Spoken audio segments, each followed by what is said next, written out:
राधे राधे। श्रीमद् भागवत गीता के छठे अध्याय ध्यान योग का 37वां श्लोक। अयति श्रद्धयोपेयते योगात् चलित मानस अप्राप्य योग संसिद्धिम काम गतिम कृष्ण गच्छति।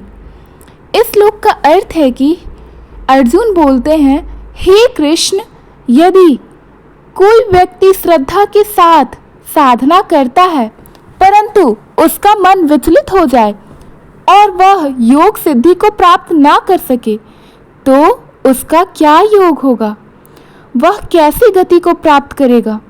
अर्जुन ने भगवान श्री कृष्ण से यह जिज्ञासा पूछी थी। एक कथा बहुत समय पहले की बात है। अयोध्या में एक ब्राह्मण बालक था, सुमेध। उसका जीवन सादा था पर हृदय में प्रभु के दर्शन की तीव्र अभिलाषा थी। वह प्रतिदिन ध्यान करता किंतु मन चंचल था।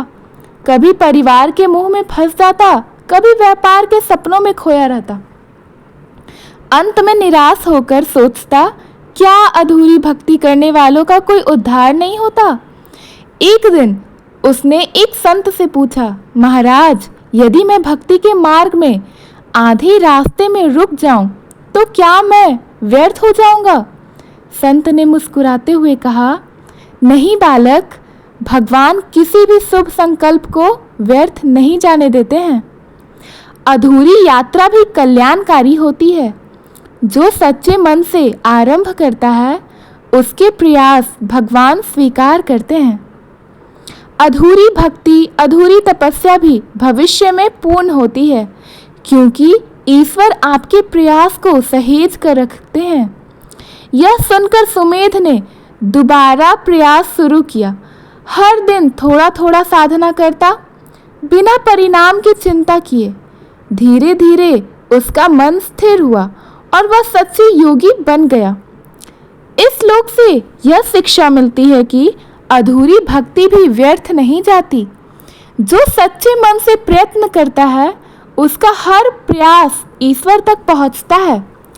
संघर्ष में रुकना हार नहीं है। मन का विचलित होना स्वाभाविक है, फिर भी प्रयत्न करते रहना ही भक्ति है। ईश्वर हमारे प्रयासों को महत्व देते हैं।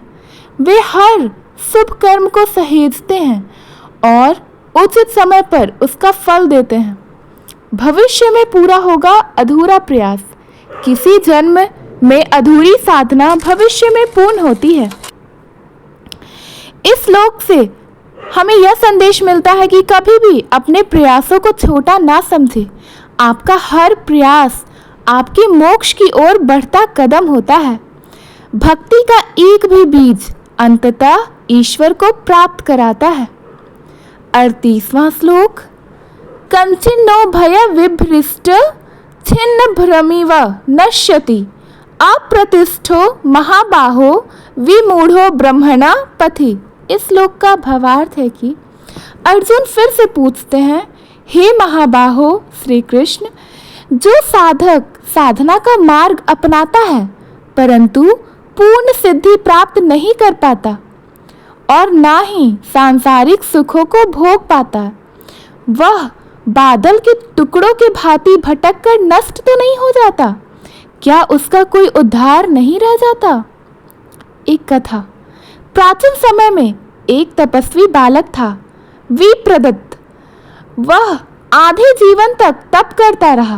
परिवार के बंधनों और संसार के आकर्षण ने उसे साधना बीच में ही छोड़ने पे विवश कर दिया था। एक दिन वह चिंतित होकर सोचने लगा, न सांसारिक जीवन सुखद है, न साधना पूर्ण हो पाई, तो क्या मेरा जीवन व्यर्थ हो गया? क्या मैं दोनों ओर से हार गया? एक वृद्ध संत से मिलने पर विप्रदत्त ने अपनी पीड़ा सुनाई। संत ने धैर्यपूर्वक कहा, बालक, यह शंका स्वयं अर्जुन ने भगवान श्री कृष्ण से पूछी थी। सुन, तेरे प्रयास कभी व्यर्थ नहीं जाते।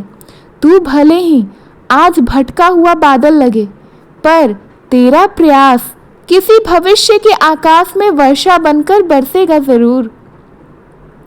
अधूरी तपस्या अगले जन्म में पूर्ण होती है।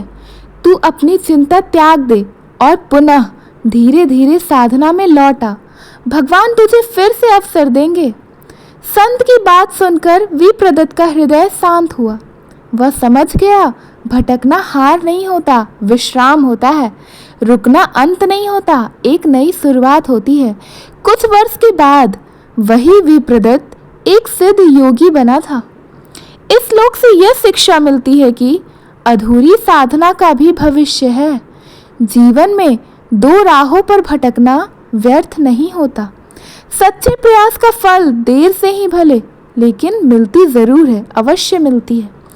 संकल्प और विश्वास दोनों साथ हो तो मार्ग स्पष्ट हो जाता है। जीवन की अधूरी यात्राएं भी संचित रहती हैं। कोशिश कीजिए, रुकने से मत डरिए। भगवान आपके हर प्रयास को स्वीकार करते हैं। अधूरी साधना भी पूर्णता की ओर ही ले जाती है। धन्यवाद। अगर आपको ये दोनों श्लोक का हिंदी अर्थ समझ में आया तो प्लीज़ हमारे वीडियो को लाइक करें, अपने फ्रेंड्स, फैमिलीज, रिलेटिव्स में शेयर करें और नए हैं तो हमारे चैनल को सब्सक्राइब करना ना भूलें। राधे राधे, हरे कृष्ण, श्रीमन नारायण।